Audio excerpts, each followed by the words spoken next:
Si Lorena Navidad na siyang araw-araw na namamalengke ng kanilang kinukonsumong pagkain sa bahay ay sinabing ramdam nito ang epekto ng bilis ng antas ng pagtaas ng presyo ng mga pangunahing bilihin, lalo na noong nakaraang buwan.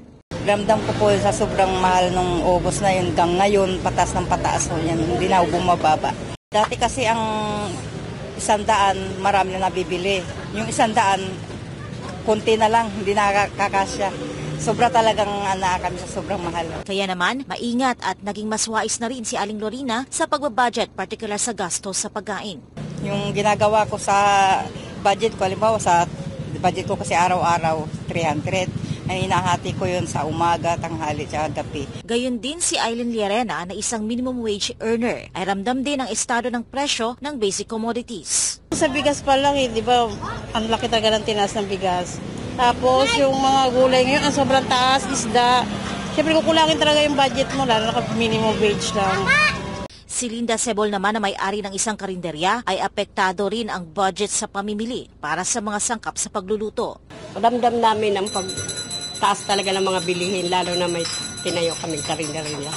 Lalo na ang bigas, ulam, manok, baboy, mahal talaga. Kaya naman upang makabawi sa kita ay bahagya ring tinataasan ni Aling Linda ang presyo ng mga itinitinda nilang pagkain o ulam.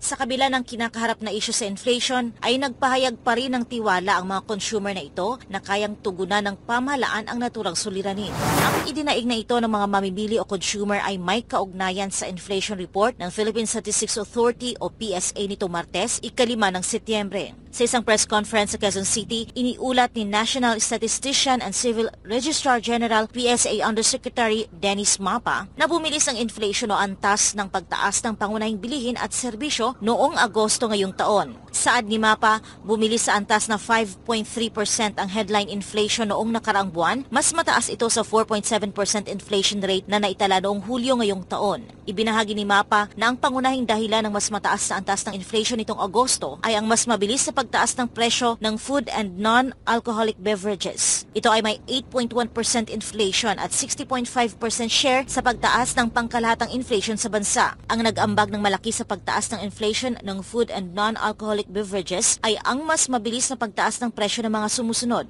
cereal and cereal products, particular ang bigas, gulay, tubers, saba at iba pa gaya ng kamatis, isda at iba pang lamang dagat, particular ang tilapia. In terms of contribution, nag-compute ang ating technical staff. Ang may malaking contribution ngayong buwan ng Agosto ay vegetables kasi yung kanyang inflation rate ay napakataas, 31.9%.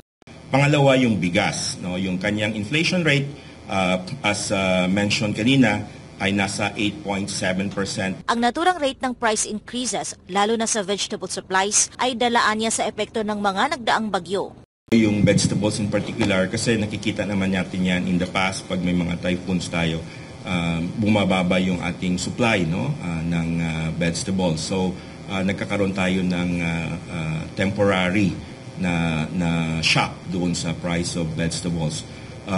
That happened, of course, nung last week of July kasi talagang binaha yung malaking part ng ating bansa, particularly yung Region 3. Samantala, kabilang din sa commodity group na nag-ambag sa mas mataas na antas ng inflation nitong Agosto ay ang transportasyon. Ang dahilan dito ay ang mas mabagal na pagbaba ng presyo ng gasolina at diesel. Bukod dito, ani Yusek Mapa, malaking ambag din sa pangkalahatang inflation noong nakaraang buwan ang restaurants at accommodation services. Itong restaurants, cafe, yung pangbaga food consumed outside the household, ano, first magdidepend yun talaga siya sa raw materials, yung price ng raw materials. So, nakita naman natin last year at early this year, nung nag-start na tumataas yung mga presyo ng mga bilihin, yung meat, fish, talagang tataas yun kasi part yun ng inputs nila. Nakaambag din sa pangkalahatang inflation ang housing, water, electricity, gas and other fuels. Ang August 2023 inflation ay ang unang pagtaas ng inflation rate matapos ang 6 na buwang downtrend o sunod-sunod na buwang pagbaba ng inflation.